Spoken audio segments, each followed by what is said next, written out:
العالمین والصلاة والسلام علی سید الانبیاء والمرسلین اما بعد فاعوذ باللہ من الشیطان الرجیم بسم اللہ الرحمن الرحیم الصلاة والسلام علیک یا سیدی یا رسول اللہ وعلى آلك وأصحابك يا سيدي يا حبيب الله الصلاة والسلام عليك يا سيدي يا نبي الله وعلى آلك وأصحابك يا سيدي يا نور الله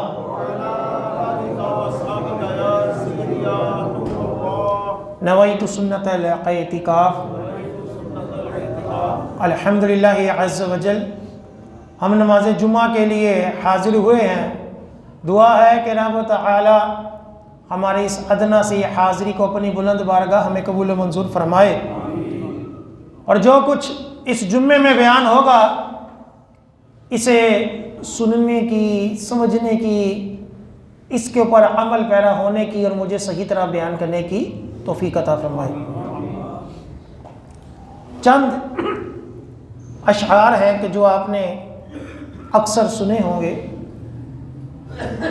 ایک دن مرنا ہے آخر موت ہے، کر لے جو کرنا ہے آخر موت ہے، یاد رکھ ہر آن آخر موت ہے، بن تو مت انجان آخر موت ہے۔ مرتے جاتے ہیں ہزاروں آدمی، عاقل و نادان آخر موت ہے۔ کیا خوشی ہو دل کو چندے زیت سے، غم زدہ ہے جان آخر موت ہے۔ ملک فانی میں فنا ہر شے کو ہے، سن لگا کر کان آخر موت ہے۔ بارہا علمی تجھے سمجھا چکے، مان یا مت مان آخر موت ہے۔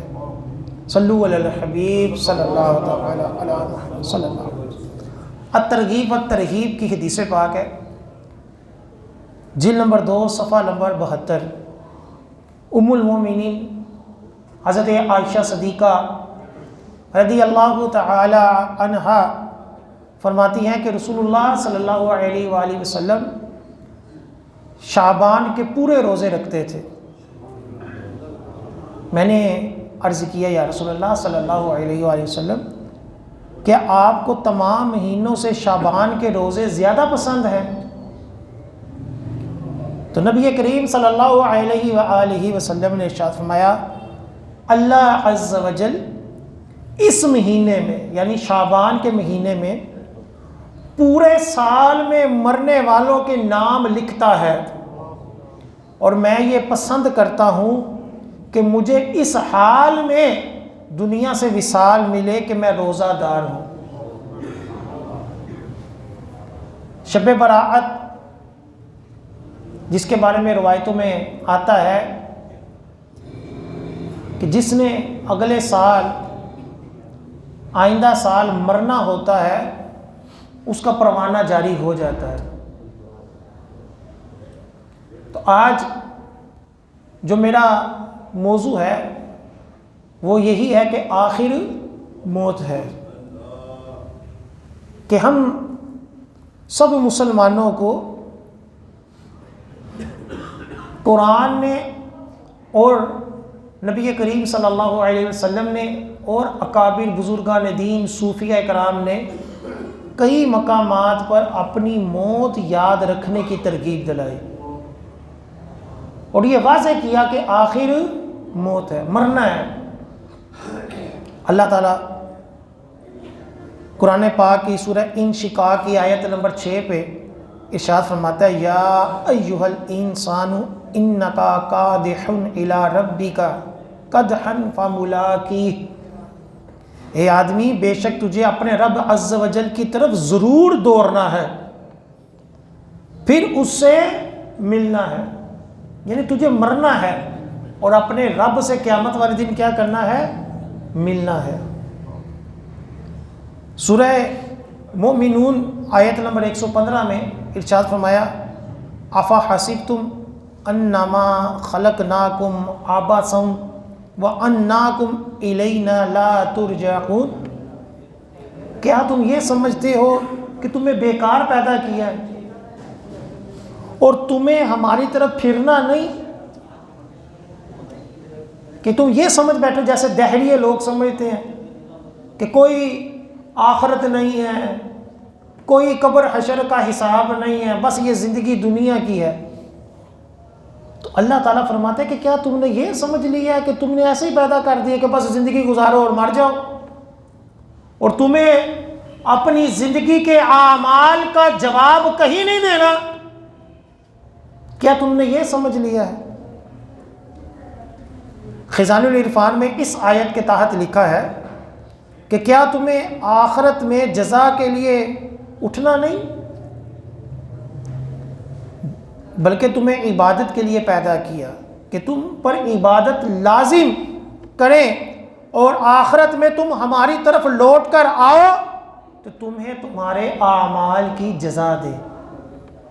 انسان کی زندگی کا یہ مقصد ہے۔ ایک اور آیت سورہ ملک میں آیت نمبر 2 میں اللہ تعالیٰ فرماتا ہے الذی خلق الموت والحیات لیبلوکم ایکم احسن اعمالا، کہ وہ جس نے زندگی اور موت دی تاکہ دیکھے کہ تم میں سے کون اچھے اعمال کرتا ہے۔ پھر ایک اور مقام پر اللہ تعالیٰ ارشاد فرماتا ہے کل ان الموت الذی تفرون منہ فانہ ملاقیکم، تم فرماؤ موت جس سے تم بھاگتے ہو وہ ضرور تمہیں ملنی ہے۔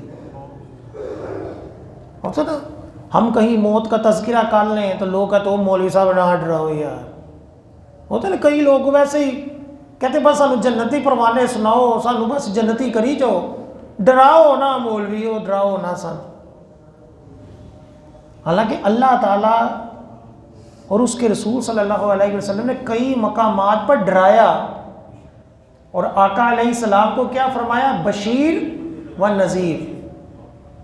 بشیر کا معنی ہوتا ہے خوشخبری دینے والا، اور نذیر کا معنی ہوتا ہے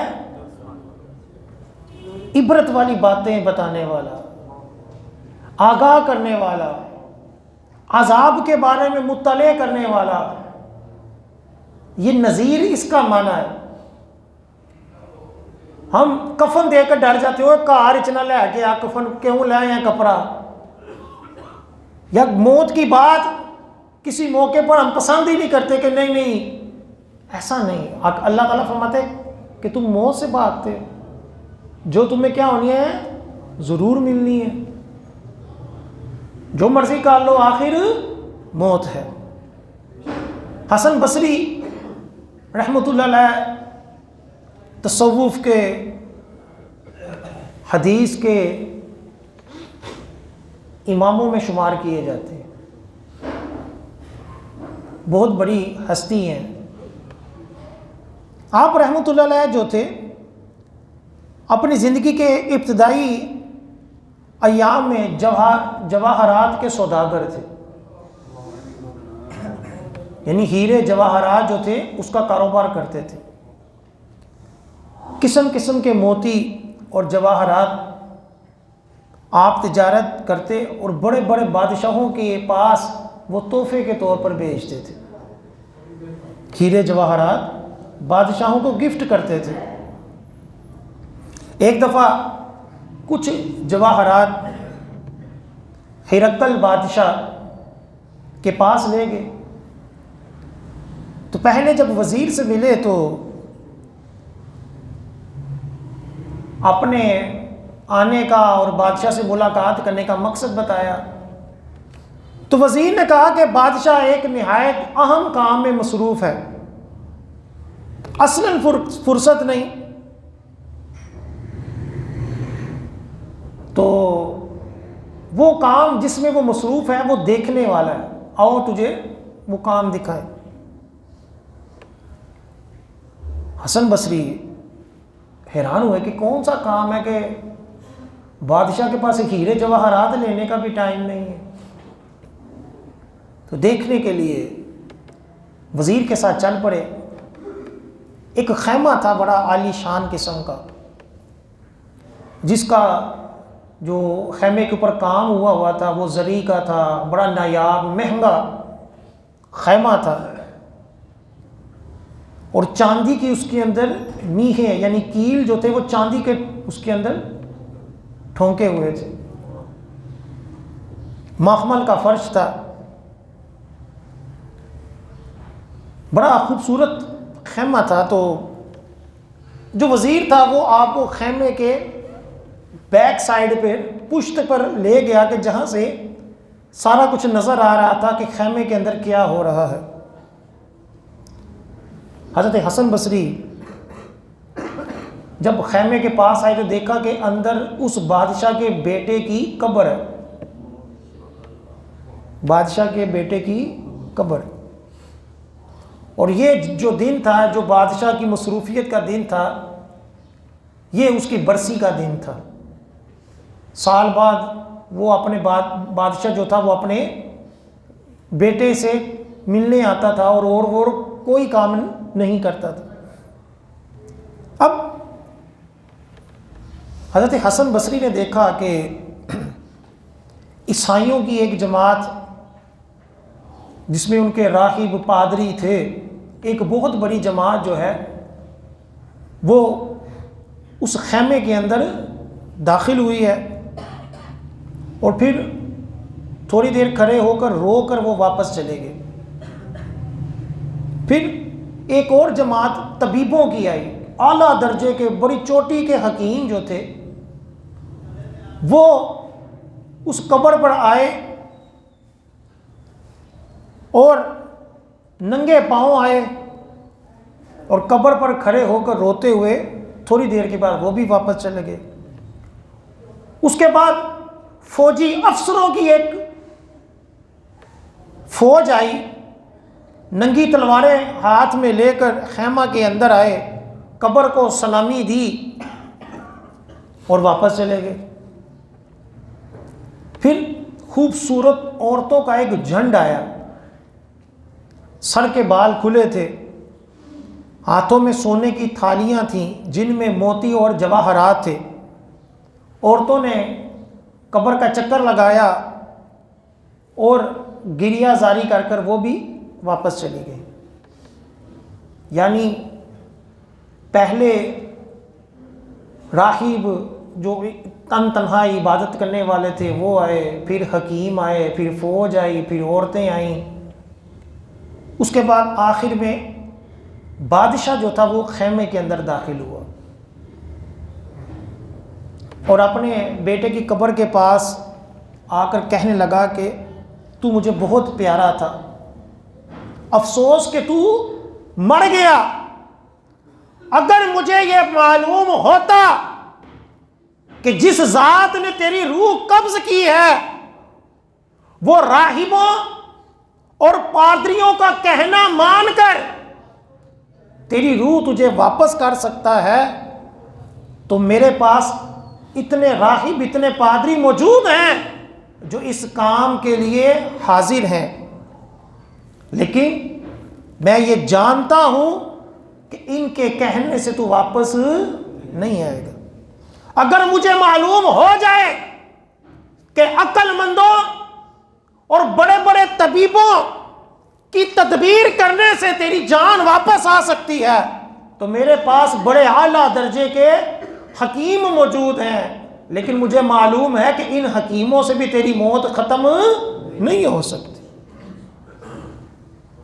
اگر مجھے معلوم ہو جائے کہ کوئی بڑی فوج کے سبب تجھے موت کے چنگل سے چھوڑ دیا جائے گا تو میرے پاس اتنی بڑی فوج ہے کہ جو تجھے چھڑانے کے لیے تیری قبر کے پاس موجود ہے، لیکن وہ خدا ایسا زبردست طاقت والا ہے کہ اس کے سامنے کوئی فوج حیثیت نہیں رکھتی۔ اے فرزند، اگر مجھے معلوم ہو جائے کہ جس خدا نے تجھے موت دی ہے وہ حسین عورتیں لے کر تجھے چھوڑ دے گا، یعنی خوبصورت عورتوں کو موت دے دے اور تمہیں زندگی دے دے، تو میرے پاس خوبصورت عورتوں کی بھی فوج ہے، لیکن وہ خدا کسی چیز کا طالب نہیں ہے۔ پھر بادشاہ نے کہا اب تجھ سے میں 1 سال کے لیے دوبارہ رخصت ہوتا ہوں۔ یہ کہہ کر بادشاہ جو تھا وہ خیمے سے واپس آ گیا۔ حضرت حسن بصری نے جب یہ واقعہ دیکھا تو آپ کے دل کے اوپر بڑا اثر ہوا کہ آخر موت ہے، کہ جب موت آ جانی ہے تو بادشاہ کی اولاد بھی اس موت کو ٹال نہیں سکتی، مالا دولت منصب اس موت کو ٹال نہیں سکتا۔ حضرت حسن بصری نے اپنا جو کاروبار تھا اس کو وائنڈ اپ کیا اور فکر آخرت کی طرف مائل ہو گئے، اور پھر اپنی ساری زندگی عبادات و مجاہدات میں اس طرح مشغول ہو گئے کہ 70 برس تک بے وضو نہ رہے، ہر وقت جو تھے وہ با وضو رہتے تھے، آخرت کی تیاری کی۔ وجہ کہ انہوں نے اس فلسفے کو حقیقی طور پر سمجھ لیا کہ آخر موت ہے۔ ہم سب کو پتہ ہے، ہم سب کہتے ہیں کہ مرنا ہے اور مر ہی جانا ہے، مر ہی جانا ہے، لیکن ہم فارمیلٹی کے طور پر کہتے ہیں، ہم ایک محاورے کے طور پر کہتے ہیں مر تو سارے جانا ہے، لیکن جب کبھی تنہائی میں، کبھی ہم سب تنہائی میں اپنے اپنے اعمال کا محاسبہ کریں، اور جو قرآن و حدیث میں قبر کا منظر بیان ہوا، جو قیامت کا منظر بیان ہوا، جو جہنم کا منظر بیان ہوا، اس کا جب تصور جمائیں تو روح کانپ جاتی ہے کہ ہمارے پاس کچھ بھی نہیں ہے۔ جن کے پاس سب کچھ تھا وہ آخرت کو یاد کر کر، اپنی موت کو یاد کر کر کے روتے تھے، اور ہمارے پاس کچھ بھی نہیں تو ہم پتہ نہیں کون سی خوش فہمی میں زندگی گزار رہے ہیں۔ شب برات زندگی میں کئی مرتبہ آئی، کئی مرتبہ چلی گئی، ہماری روٹین وہی ہے۔ کئی مرتبہ رمضان آیا چلا گیا، اور کئی ہٹے کٹوں کو کئی سال بیت گئے کہ ایک روزہ بھی رکھنا نصیب نہ ہوا۔ رمضان کا پہلا دوسرا دن مسجدیں بھر گئی، لیکن پھر اپنی روٹین پہ واپس آئے، اسی طرح کاروبار چل رہا ہے، اسی طرح سو رہے ہیں، جاگ رہے ہیں، ساری رات انجوائے کر رہے ہیں، صبح سو رہے ہیں۔ موت کا حقیقی تصور جو ہے وہ نہیں۔ اب موت کا حقیقی تصور کس بندے کے ذہن میں ہے؟ سنیں روایت۔ حضرت سیدنا حماد بن سلمہ رحمۃ اللہ علیہ سے مروی ہے کہ حضرت سیدنا ثابت بنانی رحمۃ اللہ علیہ نے فرمایا، خوشخبری ہے اس کے لیے جو موت یاد رکھتا ہے، خوشخبری ہے اس شخص کے لیے جو موت یاد رکھتا ہے۔ آگے فرماتے ہیں بندے کے عمل سے یہ ظاہر ہوتا ہے کہ وہ موت کو کثرت سے یاد رکھتا ہے یا نہیں رکھتا۔ یہ نسخہ ہے۔ ہم سب کہتے تو ہیں مرنا ہے، تو حضرت ثابت فرماتے ہیں کہ جو بندہ حقیقی طور پر موت یاد رکھتا ہے نا، اس کا عمل بتاتا ہے کہ واقعی سے موت یاد ہے۔ ہوتا نا بعض بار کسی کو کہتے ہیں موت ہی بھولی ہے، تو وہ اسی معنی میں کہا جاتا ہے کہ اگر تجھے موت یاد ہوتی تو تمہارا یہ عمل جو ہے وہ یہ ظالمانہ، یہ کرپشن والا، یہ دھوکے فراڈ والا ایسا نہ ہوتا۔ جس کو موت یاد ہو وہ آخرت کی تیاری کی طرف راغب ہوتا ہے، اس کا ہر عمل جو ہوتا ہے وہ آخرت کے لیے ہوتا ہے، اور جو موت بھول چکا ہو اس کا ہر کام دنیا کے لیے ہوتا ہے۔ کیوں؟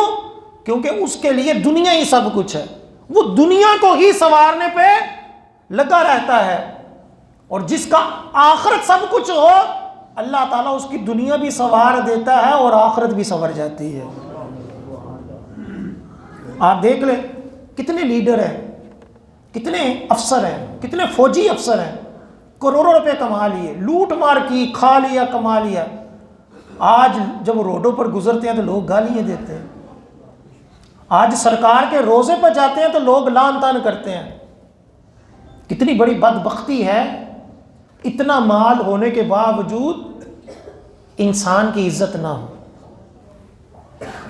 ساڑھے بڑے کہتے ہوتے تھے کہ پیسہ کنجراں کو بھی برآمد ہے، صحیح کہتے ہوتے تھے، مثال جھٹکی تھی، عزت نہیں ہے۔ آج ہم جو ہیں پیسے کے لیے، منصب کے لیے، شہرت کے لیے، عزت کے لیے ہمیں کوئی پرواہ نہیں کہ لوگ ہمیں گالیاں دے رہے ہیں یا نہیں دے رہے، لوگ ہمارے بارے میں کیا سمجھ رہے ہیں۔ ہمارے نزدیک یہ دنیا ہی سب کچھ ہے، اور بندے نے کتنا جینا ہے۔ ایک دن کا بچہ بھی مرتا ہے، ماں کے پیٹ میں بھی بچہ مرتا ہے، ایک ہفتے بعد بھی مرتا ہے، جوانی میں بھی مرتا ہے، چھوٹی عمر میں بھی مرتا ہے، بلی جوانی میں شادی والے دن بھی مرتا ہے، چھوٹے چھوٹے بچے یتیم کر کر بھی مرتا ہے۔ پتہ نہیں کب کس نے مر جانا ہے، پتہ نہیں اگلی شعبان ہم میں سے کون کون زندہ ہو کون نہ ہو۔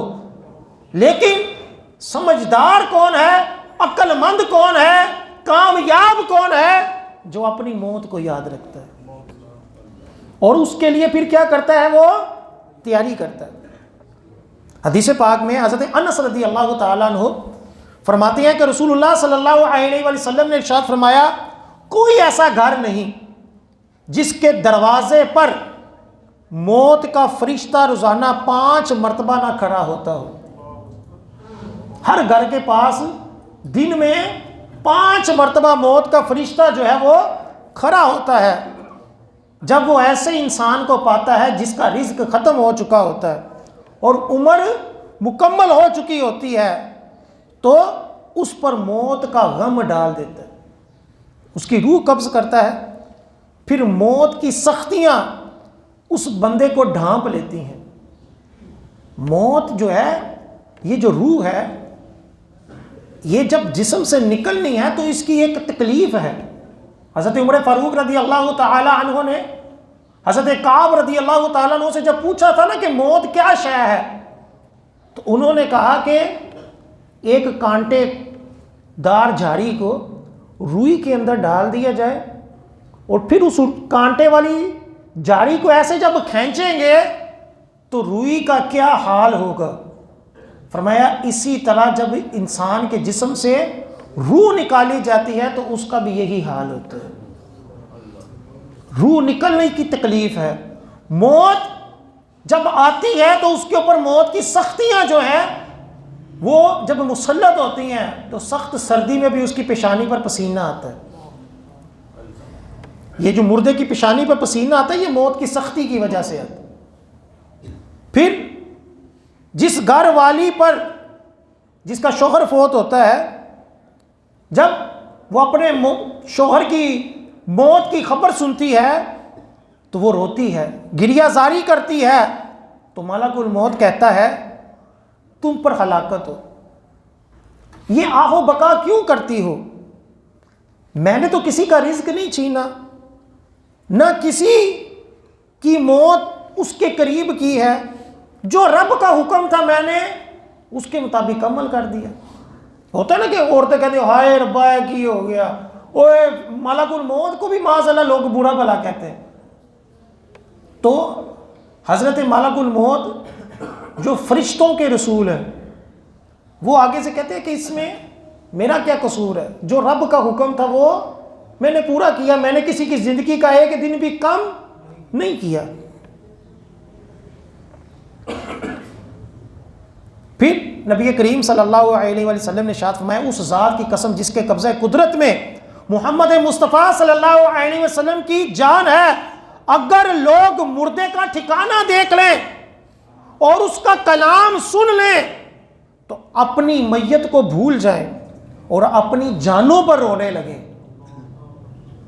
پہلے تو بندہ مرنے والے پر ہوتا ہے، لیکن جب آخرت کا ٹھکانہ دیکھے، اس مردے کے اوپر جو آزمائش شروع ہوئی، جو اس کی موت کی سختیاں ہوئیں، اگر اس کو جان لیں تو آقا علیہ السلام نے فرمایا اس کو بھول کر اپنی موت کو جب یاد دیکھ لیں حقیقی طور پر تو وہ اس پر رونے لگے. یہاں تک کہ جب مردے کو تخت پر رکھا جاتا ہے اور اس کی روح تخت کے اوپر پھر پھراتے ہوئے پکارتی ہے، اے میرے اہل و عیال، تمہارے ساتھ اس طرح نہ کھیلے جس طرح میرے ساتھ یہ زندگی کھیلی. میں نے حلالوں و غیر حلال کو جمع کیا، پھر وہ مال دوسروں کے لیے چھوڑ آیا. اس کا نفع تمہارے لیے ہے اور اس کا نقصان جو حرام کمایا وہ میرے لیے ہے. بس جو کچھ مجھ پر گزری تم اس سے محتاط رہو. یہ آقا علیہ السلام کا فرمان ہے. الفتوحات مکیہ کے اندر جلد نمبر 8 صفحہ نمبر 465 کے اندر یہ حدیث پاک موجود ہے کہ وہ جو روح ہے اس کا اپنی میت کے جسم کے ساتھ موت کے بعد بھی ایک تعلق جو ہے وہ قائم رہتا ہے، اور وہ روح کہتی ہے کہ حلال اور حرام کی تمیز جو ہے یہ نہیں ہوئی، اور جو کمایا ہے مال ملاوٹ کر کر، 2 نمبری مال کر کر، لوگوں کو جھوٹ بول کر، لوگوں کا قرض دبا کر، لوگوں کی زمینیں چھین کر، لوگوں کا حق کھا کر جو کمایا ہے وہ کس کے لیے ہے؟ وہ وارثوں کے لیے ہے. اس کا نفع وارث کھائیں گے، لیکن جو حرام کیا ہے اس کا وبال کس کے اوپر ہے؟ اس کا وبال اس بندے کے اوپر ہے جس نے وہ کمایا ہے. یہ جس کے پاس دولت ہے نا، مال و دولت کمائی اس نے، اس کا حساب بھی دینا پڑنا ہے. اور احادیث کثیر ایسی ہیں کہ جس میں انسان کو یہی کہا گیا کہ ہلکا پھلکا رہے، بس اپنی گزر بسر کے اوپر قناعت کرے تاکہ کل قیامت والے دن حساب و کتاب سے بچا رہے. یہ جو بھی دنیا میں متکبر ہوئے، ظالم ہوئے، یہ کس وجہ سے ہوئے؟ مال و دولت کی وجہ سے، کہ میرا وہ نہ چھین لے یا میں زیادہ چھین لوں. اس وجہ سے وہ ظلم کرتے ہیں. حالانکہ اتنا بڑا ہوتا ہے کہ کھائیں تو وہ ختم نہ ہو، لیکن ہوس جو ہوتی ہے، آقا علیہ السلام نے فرمایا اگر کسی کے پاس ایک سونے کی وادی ہو، ہم بعض وقت کہتے ہیں نا یار لیڈر مردے نہیں، کھا ختم ہی نہیں ہوتے، بعض وہ کئیوں کی اولادیں بھی نہیں ہوتی پھر بھی لوٹ مار کرتے ہیں. کیوں؟ آقا علیہ السلام نے فرمایا کہ اگر کسی کی سونے کی ایک وادی ہو تو وہ یہ کہے گا کہ میری 2 ہو جائے، ایک سے ڈبل ہو جائے. آقا علیہ السلام نے فرمایا اس کا منہ مٹی ہی بند کر سکتی. مرنے سے پہلے انسان کی ہوس ختم نہیں ہو سکتی. اب موت کا تصور ہم نے کئی مرتبہ سنا. شعب الایمان کی حدیث پاک ہے، بڑی قابل غور ہے اور سمجھنے والی ہے کہ کیا بات آقا علیہ السلام نے ارشاد فرما دی کہ انسان موت کا تصور رکھتا ہے. ہم مسلمان ہیں، ہر ایک کو پتا ہے کہ مرنا ہے، آخرت میں اٹھنا ہے. جو اس کا انکار کر دے وہ دار اسلام سے خارج ہے. آقا علیہ السلام فرمایا، کیا فرماتے ہیں؟ نبی کریم صلی اللہ علیہ وسلم نے فرمایا موت کے بارے میں جو کچھ تمہیں معلوم ہے اگر جانوروں کو معلوم ہو جائے. انسانوں کو جو موت کے بارے میں پتہ ہے نا کہ موت کی سختیاں ہیں، پھر قبر میں سوال و جواب ہیں، پھر قیامت والے دن جو سختی ہے، پھر جہنم، پھر پول صراط، جو بھی درجہ پر درجہ معاملات ہیں، آقا علیہ السلام نے فرمایا اگر یہ جانوروں کو معلوم ہو جائیں تو تمہیں کبھی بھی کوئی موٹا جانور کھانے کو نہ ملے. کہ وہ جو جانور ہے وہ جب اپنی موت کا تصور کرے گا تو وہ گوشت پوست اس کا جو ہے وہ ختم ہو جائے گا. جانور کو نہیں پتہ ہوتا کہ میں نے مرنا ہے. ہم آج کا مشہور ہے نا کہ بکرا عیدی راہ میں جانوروں نے چھڑیاں نظر آتی ہیں، ایسے ہی لوگوں نے اپنے پاس سے بنائی ہے. وہ جب اس کے سامنے کسی جانور کو ذبح کیا جائے تو وہ ڈر جاتا ہے، وہ خوف زدہ ہوتا ہے کہ پتہ نہیں کیا ہو گیا، یہ کیوں پھڑ پھڑا رہا ہے. لیکن اس کے موت کا تصور نہیں پتا ہوتا کہ میں نے بھی مرنا ہے. آقا علیہ السلام فرماتے ہیں اگر جانور کو یہ پتہ ہو کہ میں نے مرنا ہے تو نبی کریم صلی اللہ علیہ وآلہ وسلم فرماتے ہیں کہ تمہیں کبھی بھی موٹا جانور کھانے کو نہ ملے، اگر جانور کو پتہ ہو۔ اور ہم کیا ہیں؟ انسان، اشرف المخلوقات ہونے کے باوجود ہمیں سب کچھ پتہ ہے، مسلمان ہونے کے ناطے ہمیں سب کچھ قرآن و حدیث نے بیان کر دیا، ہمارا اس کے اوپر اعتقاد بھی ہے، عمل کوئی نہیں۔ اور جو کوئی بیان کرے تو بعض دفعہ ہم غصے میں آ کر اس کی انسلٹ کرتے ہیں، اور بھیا وڈا مولوی، بھیا تو دیکھی جائے گی آخرت، گانے بنائے ہوئے ہیں اس کے اوپر، دیکھی جائے گی جو ہوئے گا، زندگی گزارو، انجوائے کرو۔ یہ تو دہری ہے لوگوں کا نظریہ ہے، جو خدا کے منکر ہیں، جو قیامت کے منکر ہیں، وہ یہ جملے بولتے ہوتے ہیں بس زندگی سب کچھ ہے، زندگی انجوائے کرو۔ یہ جو نعرہ ہے، یہ جو عقیدہ نظریہ ہمارے اندر ڈال دیا کہ زندگی 4 دن کی ہے، انجوائے کرو، یہ اسلامی بات تھوڑی ہے۔ اسی طرح موت جو ہے اس کو یاد رکھنا، کثیر احادیث ہیں، میں نے چند بیان کی ہیں۔ اب موت کو جو یاد رکھتا ہے اس کے فوائد بھی ہیں۔ کئی چیزیں ایسی ہوتی ہیں کہ ہم چاہتے ہیں کہ ہم ایسے نیک ہو جائیں، لیکن ہم اس کے اوپر کاربند نہیں ہوتے۔ چند احادیث موت یاد رکھنے کی فضیلت پر کہ کیا فوائد ہے موت یاد رکھنے پر۔ چنانچہ حضرت سیدنا عون بن عبداللہ رحمۃ اللہ علیہ فرماتے ہیں جو شخص موت کو کما حق ہو، جیسا اس کا حق ہے ویسے پہچان لیتا ہے تو وہ آنے والی کل کو اپنی زندگی میں شمار نہیں کرتا۔ کتنے ہی ایسے ہیں جنہوں نے دن کا استقبال کیا مگر دن پورا ان کو نصیب نہیں ہوا، اور کتنے ہی کل کی تیاری کرنے والے کل کو پہنچ ہی نہ سکے۔ اگر تم موت اور اس کی مسافت پر غور و فکر کرو تو ضرور خواہشات اور اس کے دھوکوں سے نفرت کرنے لگو۔ کہ کیا فرماتے ہیں کہ اگر تم صحیح موت کو پہچانتے ہو نا تو یہ نہ تصور رکھو کہ میں نے کل زندہ رہنا ہے، اور نہیں یار کل آئیں تیرا قرض کل لاواں گے، سال بعد آئیں۔ یعنی اگر ہم کسی کو کہتے ہیں پیسہ موجود ہے، اس کا مال خریدا ہوا ہے، اس غریب کو پیسہ نہیں دے رہے اور اس کو کہہ رہے ہیں کہ 1 ماہ بعد آئیں پھر دیکھیں گے، اس کا مطلب ہے کہ ہم یہ گارنٹی دے رہے ہیں کہ 1 ماہ تک مجھے کچھ بھی نہیں ہونا۔ تو یہ کیسی موت یاد ہے؟ حضرت عون فرماتے ہیں موت کا حق یہ ہے کہ تم کل کو اپنی زندگی میں شمار نہ کرو۔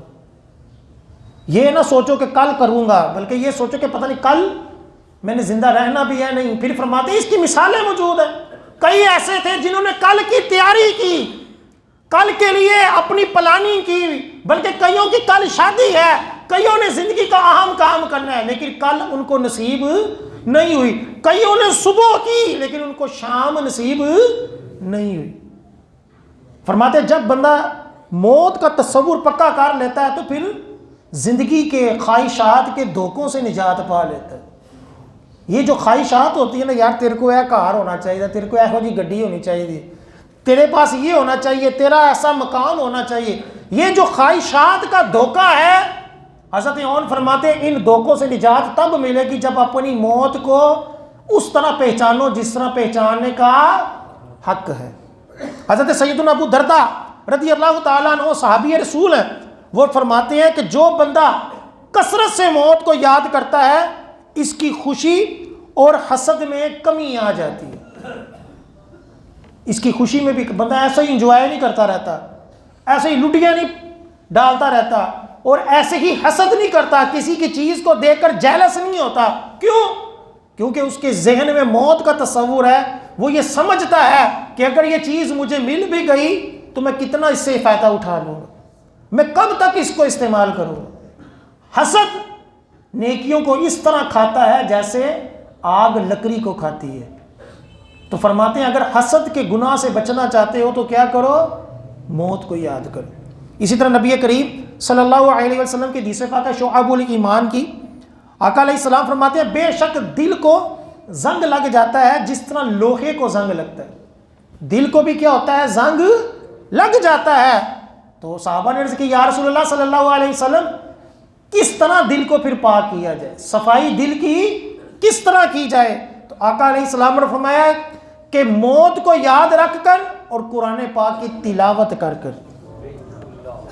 اگر ہم اپنے دلوں کو صاف کرنا چاہتے ہیں، اپنے دلوں کے اندر سے کئی عیبوں کو نکالنا چاہتے ہیں، اپنے زنگ کو دور کرنا چاہتے ہیں، تو آقا علیہ السلام نے فرمایا موت کو یاد کرو اور کیا کرو؟ قرآن پاک کی تلاوت کرو۔ حضرت انس رضی اللہ تعالیٰ عنہ فرماتے ہیں رسول اللہ صلی اللہ علیہ وسلم نے ارشاد فرمایا موت کو کثرت سے یاد کرو، اس سے گناہ ختم ہو جاتے ہیں اور دنیا سے بے رغبتی ہوتی ہے۔ دنیا کی طرف رغبت تب ہوتی ہے کہ جب بندہ یہ سوچتا ہے کہ میں نے پتہ نہیں کتنا جینا ہے، میں نے ابھی شادی کرنی ہے، پھر میری اولاد ہوگی، پھر میری اولاد کی اولاد ہوگی۔ بندہ اتنی پلاننگ کرتا ہے، اتنا زیادہ زندگی کے بارے میں سوچتا ہے کہ زندگی کے کسی کارنر پر وہ اپنی موت کے بارے میں فیصلہ نہیں کرتا کہ اس تاریخ کو، اس سن کو میں مروں گا، نہیں، موت کے بارے میں نہیں سوچتا۔ آقا علیہ السلام نے ایک ڈبہ بنایا اور اس ڈبے کے اندر لائنیں لگائیں اور اس ڈبے کے درمیان سے ایک لائن نکالی جو ڈبے سے بھی باہر چلی گئی۔ تو آقا علیہ السلام نے فرمایا کہ یہ جو ڈبہ ہے نا، یہ انسان کی زندگی ہے، یہ جو ڈبہ ہے یہ کیا ہے؟ انسان کی زندگی ہے۔ اور اس زندگی کے اندر یہ جو سائڈوں پہ لائنیں ہیں، یہ اس کی زندگی کی مشکلات ہیں۔ زندگی چاہے بندہ امیر ہو، غریب ہو، جیسا مرضی ہو، زندگی ایک مرتبہ بتاتی ہے کہ میں زندگی ہوں۔ آزمائشیں، تکالیف ہر بندے کو پیش آتی ہیں، ایسا نہیں کہ غریبوں کو زیادہ آتی ہیں۔ ہر بندے کو تکالیف، آزمائش، اولاد کا دکھ، اپنی زندگی کے اندر کئی ان کے لیے مسائل ہیں، دولت آنے جانے، دیگر معاملات کا، ڈاکے پڑ جانا کے ٹینشن، دکھ، سب کچھ چلتا ہے۔ زندگی اسی کا نام ہے۔ اور آقا علیہ السلام نے فرمایا یہ جو درمیان والی لائن ہے نا، جو ڈبے سے بھی باہر ہے، یہ انسان کی خواہشات ہے۔ انسان اپنی موت سے بھی آگے خواہشات سوچ رہا ہوتا ہے، جبکہ زندگی اتنی نہیں ہوتی، اور پلاننگ اس کی کتنی ہے؟ اس ڈبے سے بھی باہر ہے۔ حضرت ام المومنین حضرت صفیہ رضی اللہ تعالی عنہا فرماتی ہیں ایک عورت نے عرض کی کہ میرا دل بڑا سخت ہے۔ حضرت عائشہ صدیقہ رضی اللہ تعالی عنہا سے آ کر پوچھا کہ میرا دل جو ہے وہ بڑا سخت ہے۔ تو ام المومنین حضرت عائشہ صدیقہ رضی اللہ تعالی عنہا نے فرمایا کہ موت کو یاد کرو، تمہارا دل نرم ہو جائے۔ یہ دل کی سختی کسے کہتے ہیں؟ دل کی سختی یہ ہے کہ کسی کی تکلیف کا احساس ہی نہ ہو، بلکہ جب کسی کو تکلیف ہو تو خوشی کرے کہ ٹھیک ہے، کاروبار تباہ ہو گیا، لوگ بھوک سے مر رہے ہیں، لیڈر کو کوئی پرواہ نہیں، مرتے ہیں تو مرے، مجھے تو میری حکومت چاہیے، مجھے تو میری کرسی چاہیے۔ لوگ پریشان مبتلا ہیں، لیکن اس کی پریشانی کو ہم سمجھیں نا، ہمیں کوئی فکر نہیں، ہمیں بس اپنے ہی جو دنیا ہے اسی کے گرد گھومیں، ہمیں کسی کے آنسوؤں کا بھی احساس نہ ہو۔ حالانکہ آقا علیہ السلام نے کیا فرمایا کہ مومن جو ہے دوسرے مومن کے نزدیک اس طرح ہے کہ جیسے ایک جسم ہے، جسم کے کسی حصے پہ بھی درد ہو تو پورا جسم اس میں مبتلا ہوتا ہے۔ اسی طرح ایک مومن پریشان ہو تو دوسرے مومن کو اس کی تکلیف کا احساس ہونا چاہیے۔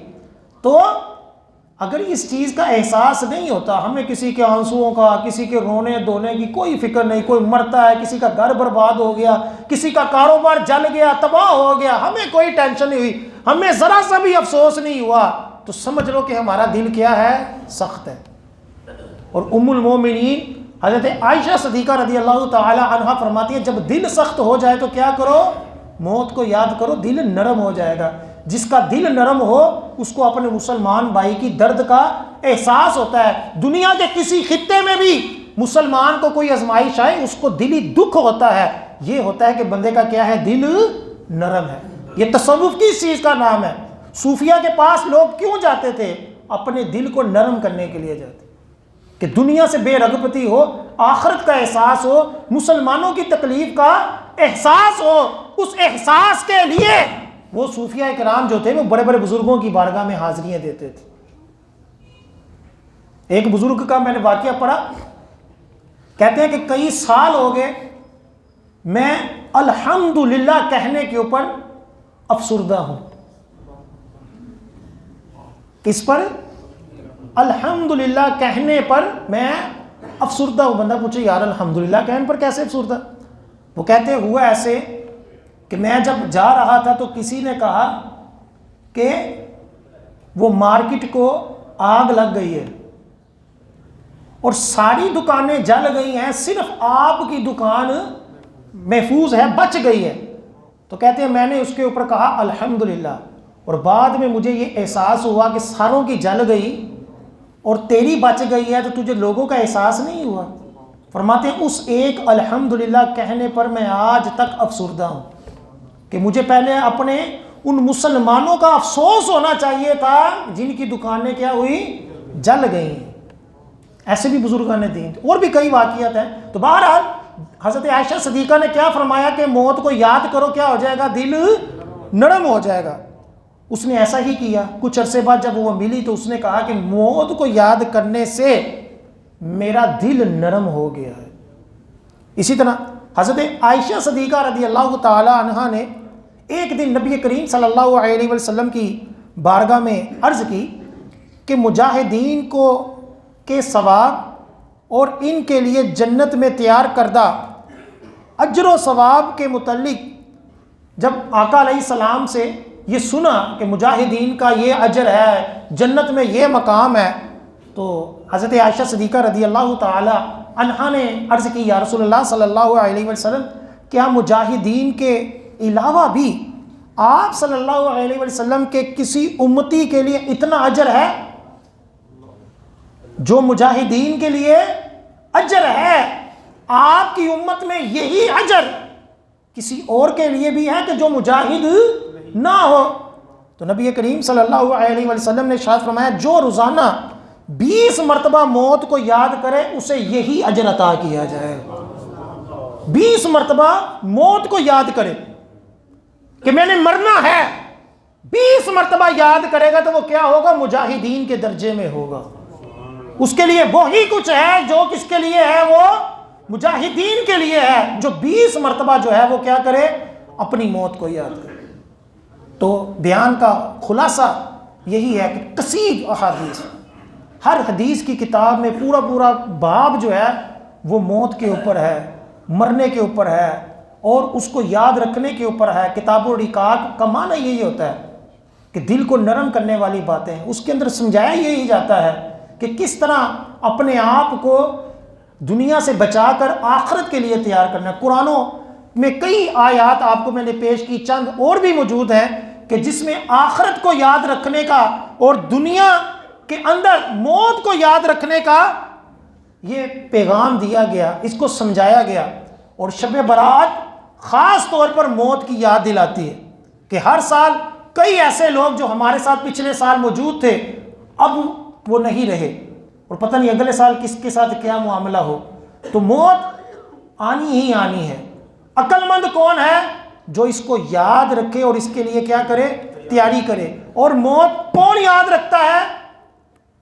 حضرت ثابت رضی اللہ تعالیٰ عنہ کا واضح فرمان میں نے آپ کو پیش کیا کہ موت وہ یاد رکھتا ہے حقیقی طور پر۔ کہتے تو ہم سب ہیں موت یاد ہے، موت یاد ہے، حقیقی طور پر موت اس کو یاد ہے جو اس کو یاد رکھ کر اس کے مطابق کیا کرتا ہے؟ عمل کرتا ہے، اپنے آپ کو آخرت کے لیے تیار کرتا ہے۔ اللہ تعالی ہم سب کا خاتمہ بالخیر فرمائے، آخرت کی تیاری کرنے کی توفیق عطا فرمائے۔ اس شب برات میں جو ہمارے عزیز و قارب دنیا سے رخصت ہو چکے، اللہ تعالی ہم میں سے جو بھی کوئی نیکوکار ہے اس کے صدقے ان کی کامل مغفرت فرمائے۔ اور اگر موت ہماری قسمت میں لکھی ہے تو اللہ تعالیٰ شہادت کی موت عطا فرمائے۔ اے کاش جنت البقیع میں آقا کے پڑوس میں مدفن نصیب فرمائے۔ آمین ثم آمین۔ ابھی اذان ہوگی۔